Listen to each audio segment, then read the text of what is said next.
ಮತ್ತೆ ಸ್ವಾಗತ. ಕಾಂಗ್ರೆಸ್ ಪ್ರಚಾರದಲ್ಲಿ ಬ್ರಿಗೇಡ್ ಅಜಂ ಕಾಣಿಸಿಕೊಂಡ ಪ್ರಕರಣಕ್ಕೆ ಸಂಬಂಧಪಟ್ಟಂತೆ ಸಿಎಂ ಸಿದ್ದರಾಮಯ್ಯ ಪ್ರತಿಕ್ರಿಯೆ ಕೊಟ್ಟಿದ್ದಾರೆ. ಬೆಂಗಳೂರಿನಲ್ಲಿ ನಡೀತಾ ಇರುವ ಮಾಧ್ಯಮ ಸಂವಾದದಲ್ಲಿ ಮಾತನಾಡಿದ ಸಿಎಂ, ಗೃಹ ಸಚಿವರಿಗೆ ಎಲ್ಲಾ ಗುಂಡಗಳು ಪರಿಚಿತ ಇರಬೇಕಾಗಿಲ್ಲ. ಅಜಂ ಭಾಗಿಯಾಗಿರುವುದಕ್ಕೆ ಗೃಹ ಸಚಿವರನ್ನ ಹೊಣೆ ಮಾಡೋದು ಸರಿಯಲ್ಲ. ಅಜಂ ಗೂಂಡಾ ಹಣೆಪಟ್ಟಿ ಹಾಕಿಕೊಂಡಿಲ್ಲ. ಅದು ಪೊಲೀಸರ ವೈಫಲ್ಯ ಇರಬಹುದು. ಅದು ರಿಜ್ವಾನ್ ಜಾರ್ಜ್ ವೈಫಲ್ಯ ಅಲ್ಲ ಅಂತ ಹೇಳಿದ್ದಾರೆ. ಹೋಮ್ ಮಿನಿಸ್ಟರ್ಗೆ ಎಲ್ಲಾ ಗುಂಡಗಳ ಪರಿಚಯ ಇರಬೇಕು ಅಂತ ಏನಿಲ್ಲ. ಅವ್ರು ಗೊತ್ತಿಲ್ಲದೇನೆ ಯಾರೋ ಬಂದು ಇಟ್ಕೊಂಡ್ಬಿಟ್ರೆ ಹೋಮ್ ಮಿನಿಸ್ಟರ್ನ ನಾವು ಬ್ಲೇಮ್ ಮಾಡೋದಿದೆಯಲ್ಲ, ಅದು it's not in good taste.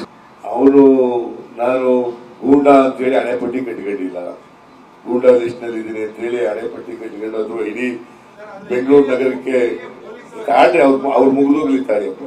ಅವ್ರಿಗೆ ಉತ್ತರನೇ ಕೊಟ್ಟಿಲ್ಲ. ನಾನು ಪೊಲೀಸ್ನವ್ರಿಗೆ ಗೊತ್ತಿರಬಹುದು, ನಾನು ಇಲ್ಲ ಅಂತ ಹೇಳಲ್ಲ. ಐ ಡೋಂಟ್ ಸೇ ದಟ್ ಪೊಲೀಸ್ನವ್ರಿಗೆ ಗೊತ್ತಿರಲಿಲ್ಲ, ಅವರು ಅವರನ್ನ ಹೇಳೋದಿಲ್ಲ. ಪೊಲೀಸ್ನವರು ನೆಗ್ಲಿಜೆನ್ಸ್ ಇರಬಹುದು, ಪೊಲೀಸ್ನವರ ಫೇಲ್ಯೂರ್ ಇರಬಹುದು. But I don't say that there is no failure on the part of the police. But it doesn't mean it is a failure of the home minister or the candidate. ಅದು I don't say that there is no failure of the police. There is a ಪೊಲೀಸ್ನವರ failure ಇದೆ. ತಿಳಿಸದೇ failure ಪೊಲೀಸ್ನವರು. ಅವರಿಗೆ ಅವ್ರ ಗಮನಕ್ಕೆ ತಂದ ಮೇಲೆ ಅವ್ರ ಮೇಲೆ ಕ್ರಮ ತಗೊಂಡಿರ್ತಕ್ಕಂಥದ್ದು.